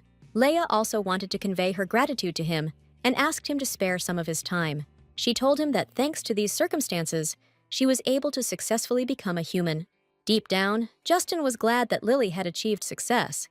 He admitted that he had always wondered where she was and how she was doing. The girl reciprocated his feelings after all. They broke up so suddenly. She was genuinely glad that Justin was back safe and sound. In front of him was the same warm smile of his Lily as before. Just recently, only he could see her. He thought that he was the only one who could help her become a person and a member of the family. Now, next to his Lily, there was another family. Justin decided to ask directly who the man was, who was next to her when they met. Smiling slightly, Leia said that it was Ronald, the attending physician and her friend. She quietly told the Duke that in fact, everyone knew that the girl had lived in an orphanage and had been adopted. So Leia asked Justin to keep her origin a secret, as she was still bothered by the temple looking for her back then. The Duke knew that she need not worry, since he was soon going to overthrow the temple. Suddenly, Leah's face turned pale again. She didn't understand what was happening, since everything had been fine just now. The girl asked to call Ronald urgently. A few seconds later, the lady turned into a chipmunk again. Muriel was very glad that she was able to break off the engagement without any problems. Sir Hirad turned out to be even more arrogant and rude than he was rumored to be, and my lady was worried that they had left Leia alone with such a man. The sister noticed that the girl had just looked pale. She asked Ronald if she was in any pain. The doctor said that the lady asked him for medicine to make her look pale. He gave it to her, and that was why she looked like that. Mariel appreciated the effect, as her sister really did turn pale. Ronald added that the lady said everything was fine, but her condition worsened even more after taking the medicine. It seems it was wrong of him to prescribe such a medicine to the girl. He really hoped that nothing bad would happen. Leia couldn't believe what was happening, that she had become a chipmunk again, because she couldn't even imagine that there was a way to turn back into an animal. It had been 5 years since she had successfully become human, since it was impossible to return back to the form of a chipmunk. She had to calm down and think. The medicine disrupts magical energy. For ordinary people, it didn't matter much, but for sacred beasts, it was dangerous. Justin carefully picked up Lily and asked her why she had become a chipmunk again. Looking at him up close, she realized what a good man this guy had grown into. His hands were bigger than before, in his chipmunk form. Looking at Justin, Leia realized how big he had become. The Duke offered the chipmunk to take his magical powers so that she could become human again. It seemed she was doing well. Leia was worried that she would have to replenish her magic for 50 days. But most likely because of the medicine, it could be replenished in one go. At that moment, the chipmunk realized that when she turned into a human, she would be naked. She urgently needed to come up with something with clothes. Before she could reach her clothes, she became human again. Leia started screaming for Justin not to look at her, and Ronald and Marielle heard her screams. They ran very quickly to the girl to check what had happened, and began to knock loudly on the door, intending to enter the room. Leia only had time to shout to her sister to wait a minute, while Justin very quickly buttoned the buttons of her dress.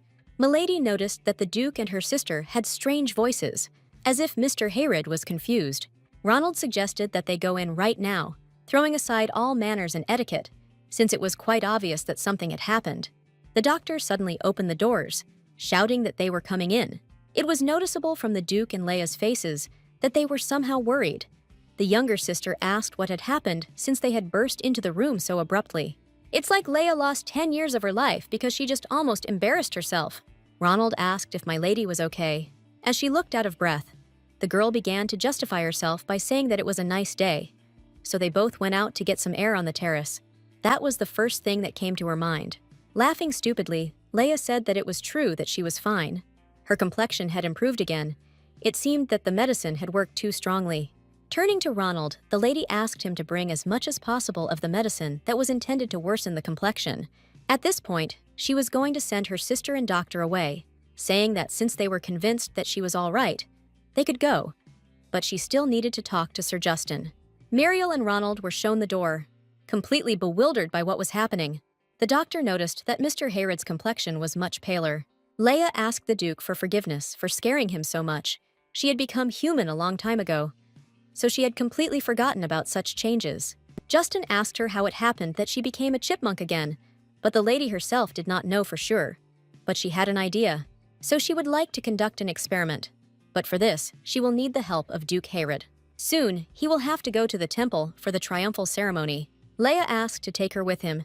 She was going to hide in his arms in the body of a chipmunk. The war ended faster than expected. Immediately after the development of the calming potion, a hero appeared. The chief priest didn't know that Hayrod's eldest son had such magical powers. He needed to find out from the moment the Duchess began to be wary of him. Chloe remembered the sacred creature that was sent to Hayrod earlier. Since it was in the same place as Justin Hayrod, it could not be ruled out that it could have become human. However, when the priest was about to return it, the animal had already died, and on its chest it also had the coat of arms of Hayrod. However, all this coincided with the time of the appearance of the adopted daughter in Modeste. A direct descendant of Hayrod could easily put a mark. So Chloe was worried about a lot of things. Even so, they were now opponents that the temple could not easily disturb, since Duke Justin was recognized as a war hero, and that adopted daughter had helped the Modeste family in many ways. In that case, the temple had nothing to do. Chloe was going to go out and find out for herself. As soon as Justin Hayrod returned to the capital, he immediately broke off his engagement with Marielle Modeste. All the newspapers wrote about it. Worried about the girls, the uncle immediately went to them, but the Duke arrived in Modeste before he did. Things were resolved too simply. The Count really hoped that nothing else would happen. In the city, people were whispering about the news concerning the Duchy of Hayrod. Master Justin locked the Duchess and young Master Theodore in the dungeon. He even kicked out all the servants, despite the fact that the Duchess was his stepmother. The guy was too cruel to the one who raised him, people thought. The Count was glad for one thing, that this Duke broke off the engagement without any problems, and he himself made an insistent request to break it off. So the gentleman was sure that he would not cancel it. There was also news in the newspapers that Duke Herod himself was changing his words. He again asked the temple to hold the victory ceremony, which he himself refused. The press knew that the Duke visited the Medistovs every day and saw Lady Leia, and such behavior was considered unusual after the break in the engagement. This news made the Count furious. He did not understand how this Duke dared to break off the engagement on his own and then come to their Leia. The gentleman really hoped that Justin was not going to take back his words about breaking off the engagement. The Duke wondered if there was some magic that could turn back time so that he would not have time to make the agreement to break off the engagement. Leia didn't know that Justin had refused the ceremony. She was very sorry that, because of her, he agreed to it again, and rumors spread throughout the Empire. The girl blamed herself for the fact that now everyone would think that Duke Herod was a strange person who was creating problems for the temple, but Justin didn't care at all, even if everyone misunderstood. The guy was so kind. Leia didn't understand why there were always strange rumors about him. Since the ceremony was to take place next month, the lady had time to test the medicine Ronald had given her. As Leia said, the imperial family began to stir. As soon as they heard that the temple would hold a ceremony, the imperial family decided to hold a victory banquet, and this banquet is planned to be held earlier. The influence of the temple in the empire was considerable, and it was impossible for the crown prince to sit idly by. He must have decided that the solemn ceremony of a war hero could not be left to the temple alone. Justin decided to ask Leia if she had already chosen a partner for the banquet. The girl had already thought about this and was considering several men with whom she was close as candidates. The Duke pretended that he didn't care and that he was asking out of curiosity, but it was important for him to know with whom this girl was so close. So far, Leia's first choice was Duke Herod. If this is done, it will not be strange that the sister and the crown prince will be there as partners, and Modeste's position will also be strengthened. Besides, if Leia were to attend the banquet as the war hero's partner, everyone would notice her, and it would be difficult for the temple to deal with her. Justin told the girl that if it bothered her, he could wipe the temple off the face of the earth in one fell swoop. The lady panicked, because this definitely shouldn't have been done. She was going to check something in the temple. If the Duke erased them completely, then they wouldn't be able to find out the truth. Leia noticed that it was very noisy outside. The voice sounded very familiar to her. It was her uncle, who wanted to make sure that his niece was okay. Bursting into the office, the Count began to shout that they were saying that this damned crazy hero was pestering Leia. The only thing Jaden Ibert didn't take into account was that this crazy hero was currently in the room with his niece. Leia did not like at all that her uncle came into her room so suddenly. The gentleman began to justify himself by saying that he got upset when he heard talk about the Duke breaking off the engagement, but continuing to come. Since they were meeting for the first time, the Duke decided to interrupt the dialogue between Leia and her uncle and introduce himself. Slightly embarrassed, the Count extended his hand to the guy and also introduced himself. He was surprised that this Duke was different from the rumors about him. Jaden Ibert was about to apologize, but Justin interrupted him, saying that it was okay. The article was written in a way that could give the wrong impression about him. The guy needed to look good to bring up the topic of marriage again later, so he was going to explain himself in person. The Duke invited the Count to sit down and talk. The first thing Jaden Ibert asked was if the two knew each other before. Leia said that when they were young, she received a lot of support from Justin.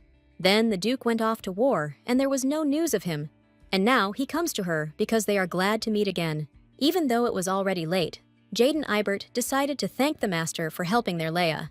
The Count felt a little relieved, knowing that his niece and the Duke were already acquainted, but he still wanted to ask about the contents of the newspaper. The girls were his nieces, who were very dear to him, so the gentleman wanted to clarify everything that was bothering him. Jaden Ibert wanted to know if it was true that Justin canceled the triumph ceremony and then changed his words. Leia knew it was all because of her, but here she couldn't tell that she was a sacred being. The Duke replied that it was true, and to reward the soldiers for their hard work, he shamelessly asked for it again. The Count thought, if this was the reason, then there was a point. Next, Jaden Ibert showed an article that said that Duke Hyred had thrown his stepmother and stepbrother into prison. Justin also confirmed that this is also true. According to the expelled servants, the Duchess provided her stepson with a doctor, and he was given sufficient treatment. Leia knew the truth, that there was no talk of any treatment. They all just watched as they abused the sick child.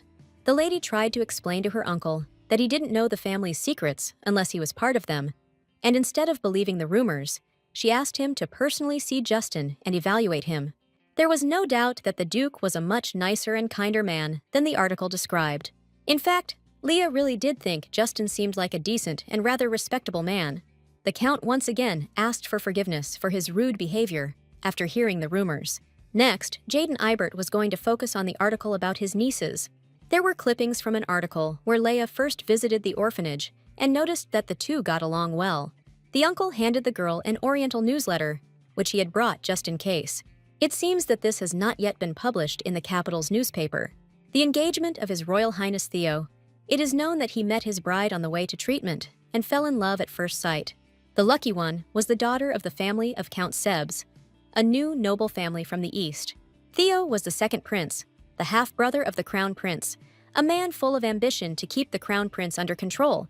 He allied with Justin and then betrayed him. This was the first time Leia had heard the name of his fiancée, Erica Sebs. She didn't remember that character being in the original. The girl shared with her uncle that she was curious if this was true, as it was the first time she had heard about the Sebs family. The Count was also puzzled, because he had never heard anything about this family. There was no such news in the daily reports from the information chamber. This engagement in the imperial family could not have been so quiet. Leia realized that if this news was true, and the engagement was announced at the victory banquet, then the main hero of the banquet would be Prince Theo, together with the person who came to it as a partner. The girl couldn't allow this to happen, because in that case, everything would not go according to plan. Turning to Justin, Leia said she knew the victory banquet could be a big factor in his political standing, but she wanted him to be her partner. Erica Sebs greeted the prince. After greeting his bride, Theo asked if she had brought the sacred chipmunk he had spoken of. Leah told Justin that if they showed up at the banquet as partners, people would definitely talk about it, because the Duke is a war hero and the star of the banquet, and she is just an adopted daughter from an orphanage. That's why the girl suggested that they come up with a story about how they met in advance. It was obvious to the Duke that Leia still thought of him as a good friend, but if he married her right now, when she felt nothing for him, it would be a simple marriage of convenience. Justin came up with an idea about how they met. Supposedly, when he went to the residence of Duke Modeste to break off the engagement, he fell in love with her at first sight. Because the lady was too beautiful, therefore, the Duke visited the Duke's house every day in order to see her as often as possible. Leah really liked this story, and it also explained why he came to visit her so often. In that case, there will be even more talk. The girl added that they could also say that they are lovers and are thinking of getting engaged. The lady was pleased that the first matter was decided, which cannot be said about Justin, because for him, getting engaged to her was his cherished dream. The guy couldn't do anything. He had no choice but to spend more time to penetrate Leia's heart. Mariel was sure that everyone was waiting for the victory banquet. After all, this was the first official banquet since the end of the war. Because of this, her desk was littered with invitations to social parties, and she wasn't even planning on going anywhere. Leia assumed that her sister had declined all the invitations due to feeling unwell. Mariel really didn't want people to know during the conversation that she was His Highness the Crown Prince's partner. The sister thought it was a good decision, because if this became known, there would be a lot of talk that they had feelings for each other even before the war. If it were known that Mariel, who was engaged to a war hero, had already given her heart to the Crown Prince, she would be accused of being frivolous in her contract with the imperial family. So it was better to be on the safe side and not go to social parties. Mariel was surprised that her sister wasn't going to the social events either. She had her own reason for not going, but she thought it would be great if Leah went and would just make friends. And besides, she still didn't have a friend her age. The lady didn't think it was a problem because she had a friend named Justin. From Mariel's point of view, the Duke's gaze was too bestial to call him a friend. Laughing, Leia reminded her sister that out of all of them, there was only one beast here, and that was her. And she had been one since birth. The girl was an animal that could turn into a human and live like that.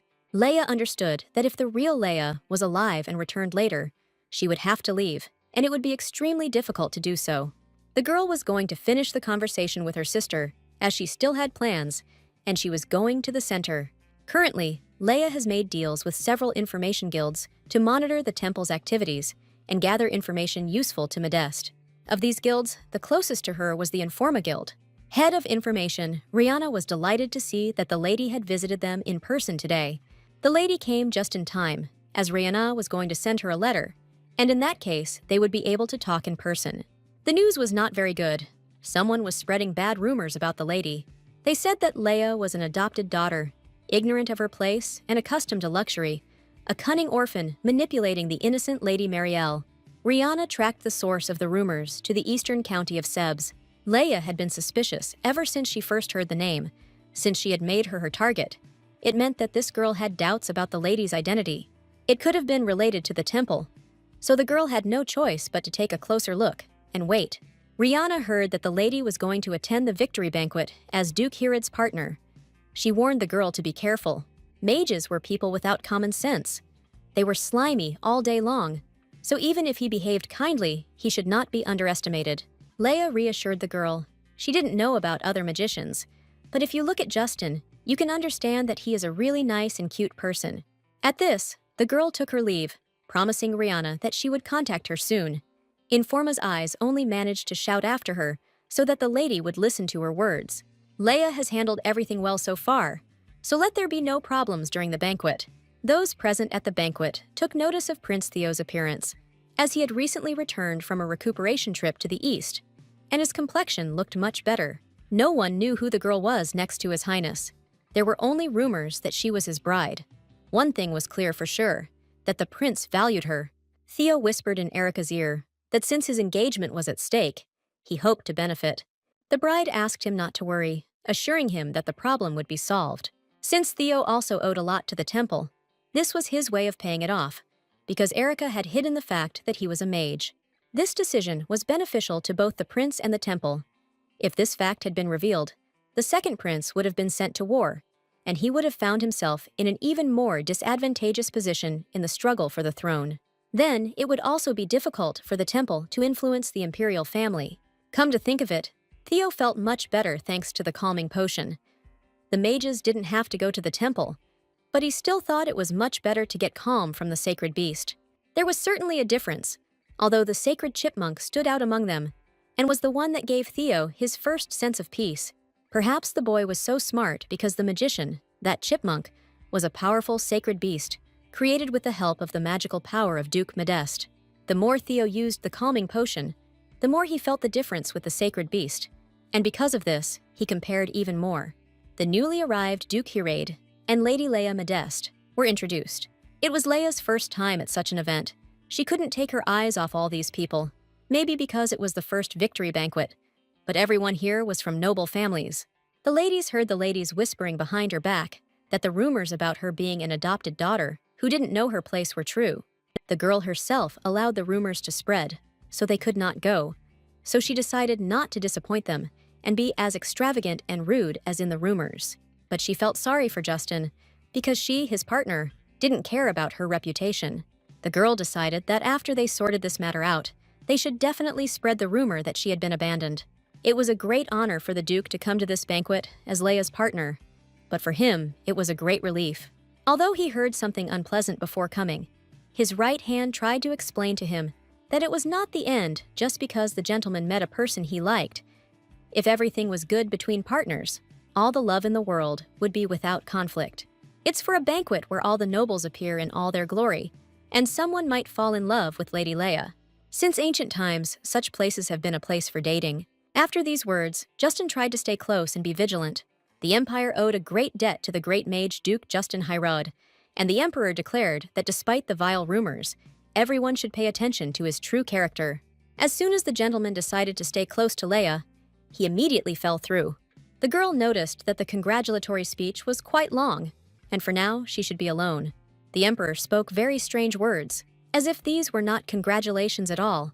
He remembered how the Duke took his words back, how he threw his own brother into prison. Leia again heard behind her back how she was being shamelessly discussed, calling her an orphan lady who thought she was a real princess. The lady was thinking about how to start the plan, but everything turned out more than great. These ill-mannered ladies will become her bait. Approaching them with a smile on her face, Leia asked if it seemed to her that they were discussing her. The ladies were indignant, answering that it was rude to eavesdrop on other people's conversations. The girl laughed, pointing out that they were gossiping too loudly for it to be overheard. In a completely serious tone, she said that the ladies probably didn't yet know that Duke Herod was in love with her. She became very curious, when she later became Duchess of Herod, how these ill-mannered persons were going to correct their behavior. One of them began to loudly complain that Lady Leia was allowing herself to frighten her with her unrealistic threats. Their conflict was interrupted by a girl who came up to introduce herself to everyone for the first time. It was Erica Sebes. The girl said that His Majesty was giving a congratulatory speech, and the ladies were disturbing it too much with their noise. As Leia thought, she approached her only when she heard a commotion. Handing the ladies glasses of champagne, Erica suggested making peace on such a beautiful day. The champagne was weak, but the lady hoped that it would ease the minds of the two conflicting parties. For a moment, Leia froze, as the glasses were brought by Erica's personal servant, and if she is a person who is connected to the temple, then it is unknown what could be in this glass. Now the lady decided to be rude, so there was no need to take risks. She thanked my lady for her kindness and for coming up and interceding. Leia handed a glass of champagne to the lady who had been rude to her, intending to repay the favor she had given Erica. At that moment, Prince Theo approached the girl. It seemed that the prince approached with purely good intentions, suggesting that they not fuss on such a fine day. He added that it would be good to stop now and concentrate on His Majesty's congratulatory speech. Leia was very surprised that the prince personally came forward like this.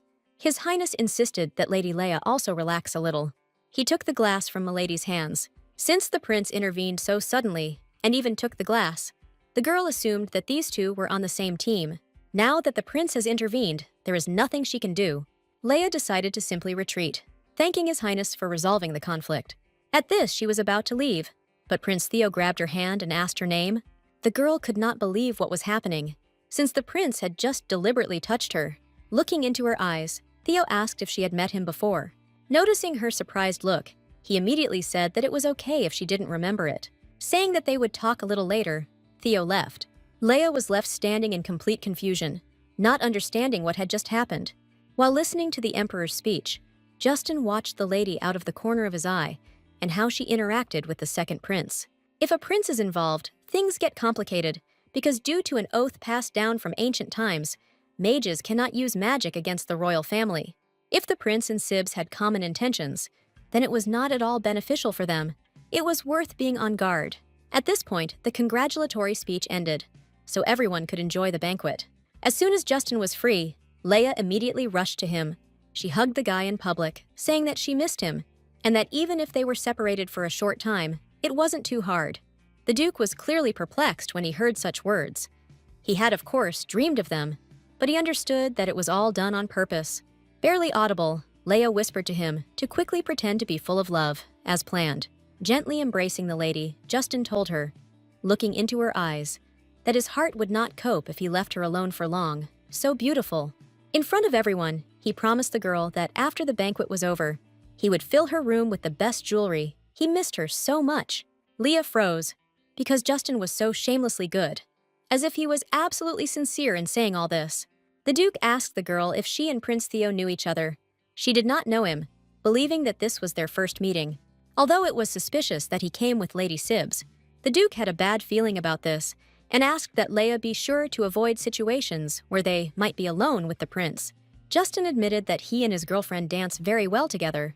He promised that he would try even harder in the future to remain her partner, and the gentleman said it in such a way that Leia considered him an acting genius. The girl again heard those around her whispering about her, as if Duke Herod had gone completely blind and had not even noticed how this impostor had deceived him. The aristocrats were convinced that in the capital, one could find more worthy ladies than this orphan. Listening to all this, Justin had only one thought, to sweep everything away here. But Leia tried to calm him down, because it was just gossip. Theo approached again with Erica, apologizing for disturbing the couple. He announced that he and his companion had decided to get married and were announcing their engagement.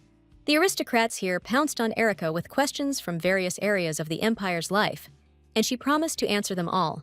After the war, the secular society brought in good money. If they collected money to support the temple and the second prince, and Erica gained power in society, then it would not be difficult for her to ruin Leia's reputation. If it works out, Modeste will refuse adoption. Even if they bring her to the temple and experiment, no one will even look for the girl. Then it will become clear whether she is that sacred chipmunk beast. Lady Modeste suddenly screamed throughout the hall, calling her companion, who also expressed a desire to get engaged. Looking at those around her, who were in complete bewilderment, the lady asked if they, too, could not be engaged to Duke Herod.